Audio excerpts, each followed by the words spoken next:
Hello friends, ఈ మధ్య చాలా సర్వే ప్యానెల్స్ ఒక్కొక్కటిగా పేటీఎం రివార్డ్ ఆప్షన్ అయితే తీసేస్తున్నాయి.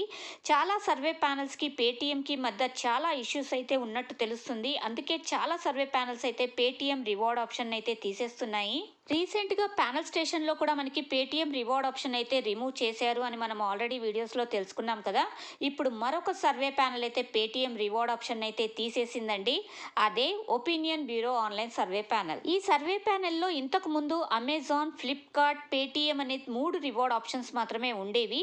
కానీ ఇప్పుడు పేటీఎం రివార్డ్ ఆప్షన్ని తీసేసి దానికి బదులుగా Book My Show, Big Basket, Myntra, Ola, Uber, Domino's pizza, Blinkit అనే గిఫ్ట్ వోచర్స్తో పాటు యూపీఐ ట్రాన్స్ఫర్ అనే కొత్త రివార్డ్ ఆప్షన్ని కూడా యాడ్ చేశారు. మరి ఈ యూపీఐ ట్రాన్స్ఫర్ అంటే ఏంటి? ఈ యూపీఐ ట్రాన్స్ఫర్కి మనం పాయింట్స్ని ఎలా రీడీమ్ చేయాలి, మనకి పేమెంట్ అనేది ఎలా వస్తుంది అనే దాని గురించి ఫుల్ వీడియో అనేది తొందరలోనే చేస్తాను.